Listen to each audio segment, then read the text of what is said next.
The second week of college basketball is coming to an end, and we already have so much to talk about. And Rob Knox, a features writer and the HBCU beat writer at the Next, is here to chat all about Norfolk State defeating Missouri, as well as North Carolina A&T, Hampton, and Grambling State, and some things to keep an eye out for as the season continues.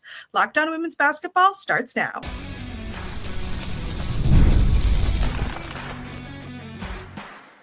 You are Locked On Women's Basketball, your daily podcast on women's basketball. Part of the Locked On Podcast Network, your team every day. Hello and happy Friday. You are Locked On to Women's Basketball. I'm Natalie Heavren, and I'm a features writer and the Atlantic 10 beat reporter for the Next. Your favorite podcast now has a newsletter, introducing the Locked On NBA daily newsletter. One stop for ultimate team and league coverage delivered right to your inbox. Sign up for free now at LockedOnDaily.com. That's LockedOnDaily.com and start your day with the all-new free Locked On NBA newsletter. You can start the season with a big return on FanDuel. New customers can place a $5 bet and you'll get started with $150 in bonus bets if you win your first $5 bet. Visit FanDuel.com to get started. If this is your first time listening to Locked On Women's Basketball, welcome. We at the Next have over 100 reported pieces every single month. We have a beat reporter on every single WNBA team, one on more than 15 different NCAA beats, including the two of us. So get that YouTube subscription up. And you can also support us by subscribing to the Next for $9 a month or $72 a year at thenexthoops.com. Today we'll be chatting all about Norfolk State defeating Missouri, as well as North Carolina A&T, Hampton, and Grambling State, as well as some things to keep an eye out for as the season continues.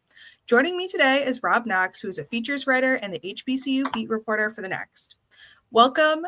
Just starting off as a little bit of an introduction, since this is your first time, I believe, on Locked On Women's Basketball.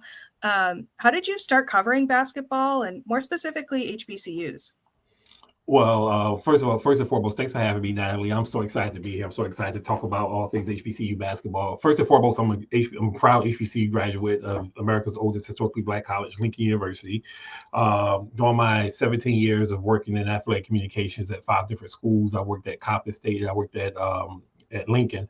So obviously I'm very familiar with HBCUs and I love women's basketball. And I saw that there was a need for being able to tell more of those stories at the HBCU level and those HBCU conferences, because I feel that there's a lot of great players there and coaches, and I felt like there's been a lot of overlooked women's basketball stories. The Next became a perfect spot for HBCU women's basketball, with telling those stories and enhancing and strengthening the coverage that the Next does. So, I've always been passionate about women's basketball. I've always loved it. I've written almost like 30 years of my life. Started as a full-time sports reporter for 5 years, interned at the Philadelphia Inquirer, where my first beat was girls basketball. So, and this was right before the 96 Olympics. And then 96 Olympics is where I really loved women's basketball. I was like, dang, I wish I could really be around it all the time and share those stories. I'm just really passionate about bringing those stories to life and just providing a unique perspective on that. And then what's your favorite part of covering basketball? Favorite part is just being able to find the stories and share those. But like the coaches are great. The athletes are great. When you go in with that mindset, when you try to go in and write about people, when you try to talk about people, when you try to bring those stories to life. Yeah, in sports, they keep score, of course, and those things matter. And at the college level and at the pro level, you ultimately are judged by, wins and losses and scoreboard. So, we all understand that. But to that, to that end, there's also a number of really talented players and just amazing stories I've been fortunate enough to get especially at the HBCU level in my year plus with the Next. Yeah. And, if you haven't read Rob Knox's stories, make sure to go check that out. I appreciate that. One thing that we need to talk about is, how did Norfolk State knock off Missouri in Columbia? Yeah. So, I'm actually going to be chatting with Norfolk State later this week on that. But Coach Vickers, since he's taken over Norfolk State in the late 2010s, he has been phenomenal with that program, and that program has done nothing but win.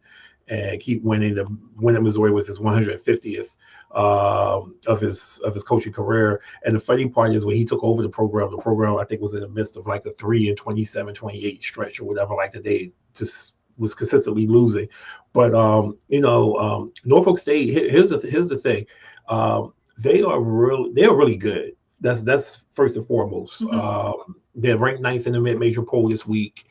They have Diamond Johnson, who obviously is an elite talent, and normally elite level talent like that normally does not end up at a choosing to play. I use the word choosing because she chose to play at a HBCU. So you start there, but Kier Wheeler is solid. And the really nice 1-2 punch for Norfolk State, right there, high level talent. And then you add in Nia Fields, who's one of the best point guards at the mid-major level, and then just Coach Vickers and his staff has done such a great job of just blending all of that together. And I think the biggest thing with Diamond is that she's gotten better this year, and she worked at it. So you just think about, she has natural talent, so she could just pretty much roll out of bed, show up, give you 20 points if she never worked a day in her life. But Diamond she's a grinder. Well, she's from Philly, so she's Philly tough. But but Diamond has really, according to coach this year, has really worked hard over the summer. And I think with Norfolk going to Missouri, they were confident going into that game. I would imagine. I mean, they believe in their ability. They believe that they can compete with anybody in the country. And they've been in back-to-back NCAA tournaments. The first year they lost to South Carolina, but they played very tough against South Carolina, especially on the defensive end. They play a style that's unique, that emphasizes on pace. They're one of the slower paced teams in the country. But they maximize their offense to put themselves in really good position. So against Norfolk State, I mean, their big three of Diamond, Nia, and Kier, Diamond had 17, Nia and Kier had 14 points each. So, you combine that with the defense, right? They held Missouri for the game to 38.2% shooting. Right, so you start there, and even though Missouri made 7 threes, defensively is where Norfolk State hangs its hat. They forced Missouri into 14 turnovers. I mean, it was a tight game all the way through, but I think again the patience and the experience of the Spartans ultimately shine through. And again, they got the game to the point where they gave themselves opportunity to win, which is surprising, right? And then 3 nights later in Alabama, the final score ended up being a 10-point difference, but it was a 1-point game with 5 minutes to go. And they had trailed by 17 points early in that game. So they methodically, slowly got their way back into that game and competed against Alabama, who was ranked 22nd in the country. So I think that this Norfolk State team believes. I think that, they're headed for some really big things this year under Coach Vickers. And, if you haven't seen them play yet this year, they're really good. And you will love Diamond Johnson. And another young lady who I love watching, a sophomore guard, Ajay Richardson, is really sneaky good. So Coach Vickers goes about 7-8 deep. So I think yeah.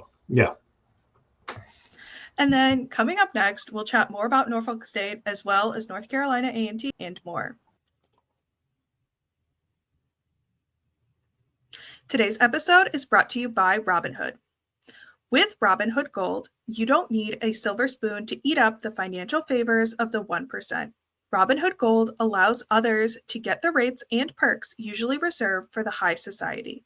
Now, the resourceful individual with Robinhood Gold can earn the very liberal rate of 4.25% APY on uninvested cash and be rewarded with a handsome 3% retirement boost on IRA account contributions.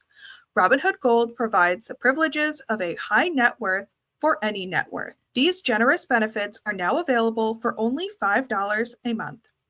The new gold standard is here with Robinhood Gold. Sign up at robinhood.com robinhood.com/gold. Terms apply.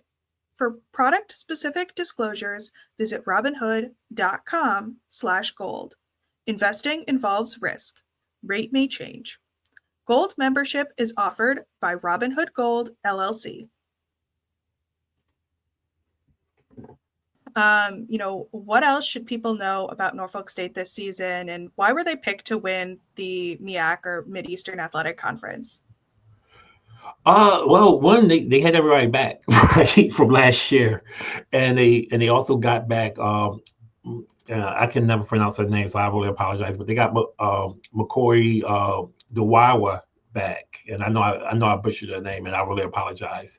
But they got her back. She played at the start of last year, and then missed the end of last year. But she was part of the Norfolk State team that was in the NCAA tournament 2 years ago against South Carolina. She's another veteran presence, another body down low. But yeah, they have everybody back. They would somehow they ended up tied with Howard to win the MEAC, because I mean Howard is solid as well. I mean, Destiny Howe is back, and if you don't know Destiny Howe, then you need to get to know her. She's one of the top players in the country. She was a fringe WNBA prospect before she tore her ACL last year, and now she's back. She's better than ever. And Destiny is special, and she elevates this Howard team to the next level. Last year, Norfolk and Howard played 3 times. Norfolk ended up winning 2 of the 3, but the championship game was a 5-point Norfolk win. And so I think coming into the season with Destiny coming back for Howard, I think that most people in the conference figured that Norfolk and Howard were like neck and neck, and I think that too, because I think at this point, Ty Grace and Larry Vickers, they have so much. Ty Grace is the head coach at Howard. They have so much respect for each other's programs and each other that there's really no secrets, right? She knows what Norfolk State's going to do. He knows what Howard's going to do, and I think Howard this year is off to a 3-1 start. The only loss was on the road to VCU. So again, your Atlantic 10 teams been mean to my MEAC teams. Although Howard did beat George Washington at home in a burr. So Howard is really good. Tiana Walker, who was the rookie of the year last year, is back for the Bison. They have a really good freshman point guard, Sanaya King. Kaya Creek is another dynamite scorer for the Bison, as is Niall Miller, who really anchors their defense. So I know that we're going to talk a lot. I know that the talk is Norfolk State. Obviously, they went on the road and got one of their first SEC win in program history against Missouri, which was a great victory, a huge victory for not only for Norfolk State but for the conference. But they're going to be tested in the conference. Howard's definitely right up there, and I wouldn't be surprised to see Howard and Norfolk State meet for the championship for the 4th straight year.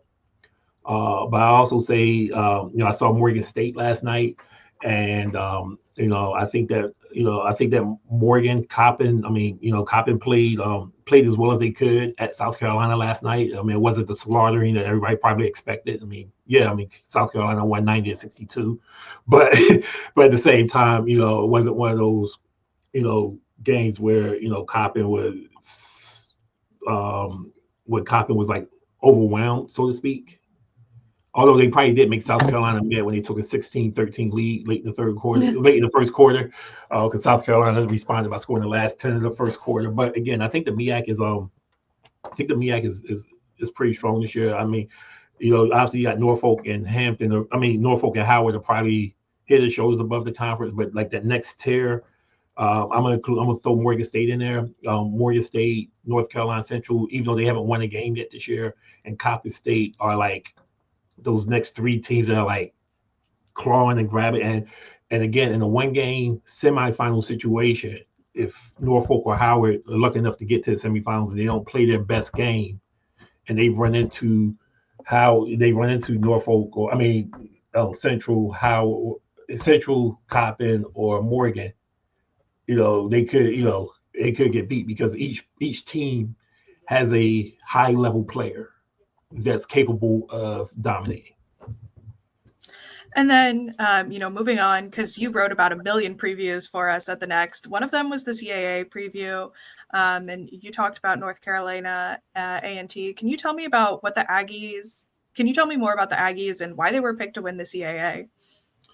First and foremost, I really love the previews that I was able to do on the SWAC, the CAA, and the MEAC. Obviously, the CAA has a special place in my heart because I worked at Towson for 5 years, so I'm familiar with the entire conference. And obviously Hampton and North Carolina A&T also resided in CAA, so those are 2 HBCU. So it just made sense, and it made it easy for me, especially with my geography, living in north of Baltimore, where Towson is 40 minutes from me, and Delaware is 40 minutes from me as well. So it just made it, it's just convenient, right? Because I'm right there in CAA with easy distance, and Drexel's about a little over an hour from me. So I'm, easy distance there. So A&T, they were picked first because they returned all 5 starters from last year's team, and Terrell Robinson is another coach that's done a fantastic job, and in my opinion does not get enough love nationally.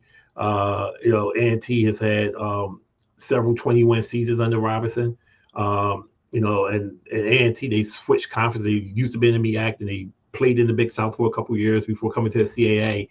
And Robinson has been there through all those transitions. This year's team, Jordan Dorsey is legit. Dorsey is one of the top players in the country. She's a 3-level scorer. She sets her teammates up well. And if you've never seen a game at North Carolina A&T, you should really treat yourself. And I know they haven't won yet this year, but they lost on the road to SMU. They lost at Rice at the end of the game, and they lost to North Carolina, which was significant because I think that having North Carolina A&T host North Carolina is a huge deal, because again, those flagship schools of those states usually don't travel to games like that. I mean, again, we had Alabama visit Alabama A&M earlier this year, and last night Ole Miss went up to Delaware State. So you're seeing these nationally ranked programs play true road games at HBCUs, and something I wrote about earlier this year, and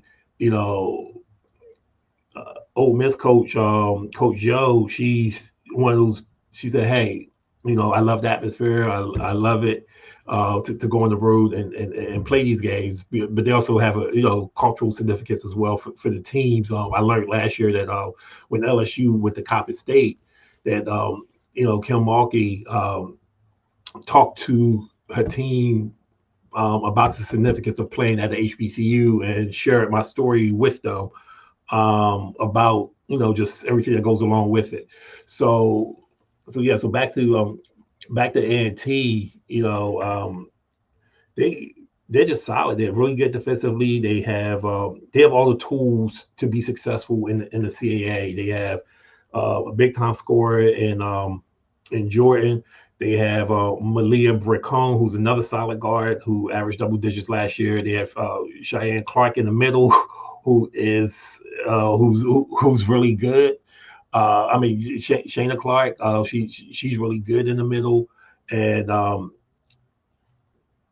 Terrell, again, Coach Robinson uses his personnel really well to maximize it, and so I'm excited about A&T. I'm excited to see what they can do this year. Obviously they have a difficult schedule. I'm interested. They play Mercer on Sunday on the road, which is going to be another challenge. But again, I'm excited. And one of the best games, non-conference games, under the radar games, is they host Norfolk State on Sunday, December the 15th at Club Corbett. So I'm sure that's going to be one of the best games and one of the best atmospheres of the year. But in the CAA is always challenging, that's for sure. And I had a chance to talk to Sarah at Delaware and Laura Harper at Towson, and unfortunately, right now, both those programs are dealing with significant injuries, which has tempered some of that early season enthusiasm for both those programs, which is unfortunate. Drexel looks really good. They 2-0, and they took out LaSalle the other night, and so it's going to be interesting. I have my eyes on Elon. Elon is much more whole this year. They had some injuries last year, and the CAA. When you talk about the CAA, you talk about a conference that has expanded, right? Man, the CAA is now there's a lot of teams that goes from Boston to Charleston, South Carolina. So which is cool. So but yeah, I think North Carolina A&T is they're really good. I think that fans will enjoy watching them play. Awesome. Well, coming up next, we'll talk about Hampton and talk about Grambling State, and then you'll share what you're looking forward to this season and some things to keep an eye out for. Today's episode is brought to you by FanDuel. Get ready to tackle the NFL action with FanDuel, America's #1 sportsbook. Because right now, new customers can bet $5 and get $150 in bonus bets if you win. The FanDuel Sportsbook app gives you everything you need to place live bets on the NFL all in one place.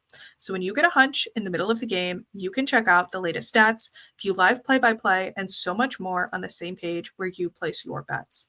Just visit FanDuel.com to join today. You'll get started with $150 in bonus bets if you win your first $5 bet. That's FanDuel.com. Never waste a hunch and make every moment more with FanDuel, an official sportsbook partner of the NFL. The college basketball season is upon us, but you can also bet on who will win the WNBA championship in 2025, as well as who will win the WNBA regular season MVP in 2025 as well, all at FanDuel.com.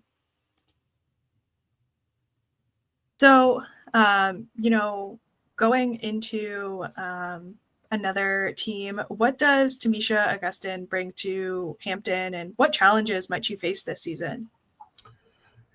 Yeah, I think that Tamisha Augustin is a ball of energy. She's super experienced. She's been around. She recently worked at Florida, and I think she's come in. She's done a really good job recruiting at Hampton. I mean, she inherited one really good player, Amaya Reeves, and that's a name that people will learn as the year goes on. I mean, they've only played 2 games this year. They split. They beat Division II Bowie State in their opener, and they lost a road game at Radford, where I think Radford pulled the win in the fourth quarter. But she has them playing hard. They're playing aggressive, and I think she does have some offensive skill set on this team that I think that's going to help. I mean, they won 3 games last year. All 3 were in the conference, and they lost in the first round of the CAA tournament to Hofstra. But I believe that they will increase that win total this year. She's been good. She's a great person to talk to, and she's a 10th women's basketball coach in history, replacing David Six, who really, when you talk about the dean of HBCU coaches, you talk about David Six, who elevated Hampton nationally during the mid 2010s, where Hampton was always in the NCAA tournament, and one year they got a 12 seed. So that's how strong and how good that program was under Coach Six. And I think that Augustine can get the Pirates back to that level. And one of the players that she brought in is a transfer from Temple. She's going to make a difference. Her name is Jasha Clinton. She played a couple years at Temple, and she was if I'm not mistaken, she was she was the Big Five 2021 Big Five Rookie of the Year. She was a member of the American Athletic Conference's all freshman team. Awesome. Well, moving on to Grambling State, they were picked to win the Southwestern Athletic Conference, the SWAC. Why were they picked to win the conference, and who else can contend for the title? Because 6 programs earned a first place vote in that SWAC preseason poll. Yeah, so the SWAC is interesting this year, right? So you talk about Grambling State, and you talk about another coach that is phenomenal. And I just want to say is that obviously, there's a mid-major coaches, coaching a year list that's out, and it's unfortunate that none of the no HBCU coaches on there, which is unfortunate because you have Courtney Simmons, Terrell Robinson, Larry Vickers, who, in my opinion, and Ty Grace at Howard. I mean, those four coaches have been outstanding and definitely deserve more national recognition. So I'm glad, again, I'm thankful to be on this podcast to share that and put this out in the world that, these coaches, they're not the only ones, right? But they have had the most successful programs over the last couple of years. So obviously success, winning, all that stuff all goes hand in hand. So back to Grambling, Coach Simmons has really developed something special down at Grambling her second year. And the fact that Grambling did not have a player selected to the All-SWAC preseason teams is really interesting, right? And she didn't have any players selected to the All-Conference team last year, and they finished second with like 23 wins. They went to the WNIT and won a game on the road last year. So, so the Tigers are good because she returns a good portion of her team from last year. Kahia Walmsley is one of their better players, and Grambling's situation is they have strength in numbers, where any given day somebody can step up and deliver. So they don't necessarily have that one standout player that's going to average 20 points a game or 19 points a game, whatever the case may be. But they just have a committee of contributors, and they go to Tulane next for their next game, which is going to be interesting. And then you look at the conference. I mean, you have the difference with the SWAC this year as opposed to last year, at least now, is last year there was a lot of elite level scoring and elite level players in the conference, from Zay Green at Pine Bluff, who's down at Alabama, Ariana Grizzle, who was the player of the year at FAMU, she graduated. Amaya Simmons at Alabama A&M, she transferred to San Jose State. So I mean, you had some of those type players around. Those were like some of your top scorers. And now this year, your leading returning scorer is Shadiman McKnight from Mississippi Valley State, who's a hidden gem, who I'm actually writing a feature on, which will hopefully be finished one day next week, that will run on our platforms. So I'm really excited about that. I think Shadiman is one of the best players in the country. Alicia Wilson, I mentioned her as a defensive player of the year. The player of the year in the conference was Destiny Brown at Alcorn State. So again, there's some talent in this conference. Cordasia Harris is a walking double for Alabama State, and Kariah Beck is also at Alabama, and she played for Coach Thornton at Arkansas Pine Bluff last year. And then, looking at HBCUs as a whole, what are some storylines you're excited to play out this season, or just in general, what are you most excited to see this season?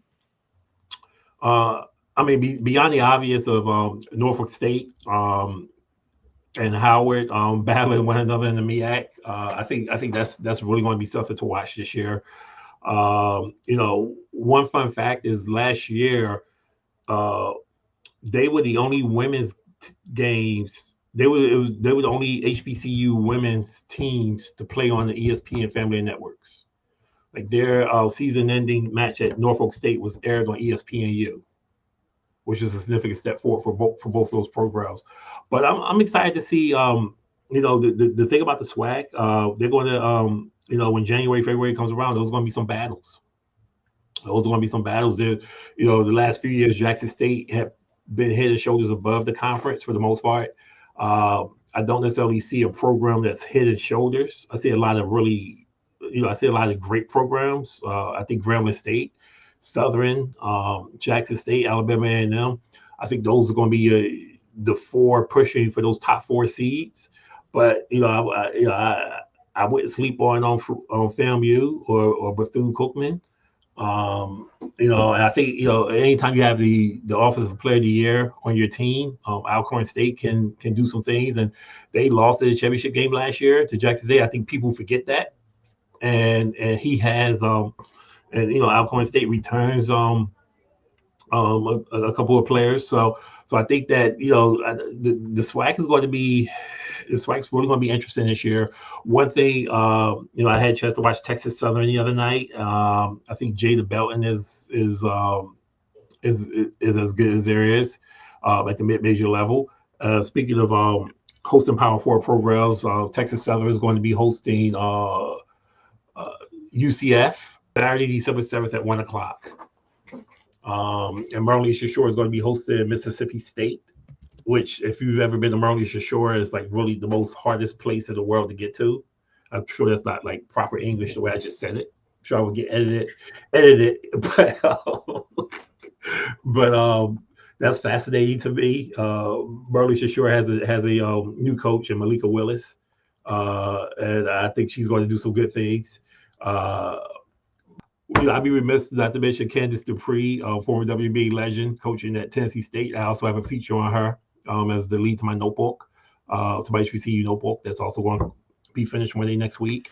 So as you can tell, I'm working on some stuff, working on some features there. Shadima McKnight, Norfolk State later today, Layla Fair from Morgan State, and Candace Dupree from Tennessee State, and then just some notes from from around the country from the first couple weeks. Awesome. Well, excited to check it out. Thank you for joining me. And, if the listeners want to keep up with you, where can they find you on social media and where can they find your work? Yeah, so you can find my work on my Twitter at KnoxRob1. I just joined Blue Sky, so I'm going to Blue Sky, but I'm also going to stay on the dark side. So I'll be in both places. I'll be posting both there, and then you can just go to the next.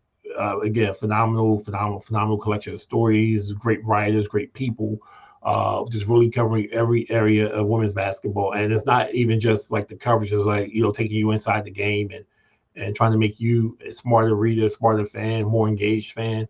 So, and then obviously you see my Instagram here at the bottom. So please feel free to follow me. I think, Natalie, I just want to say this.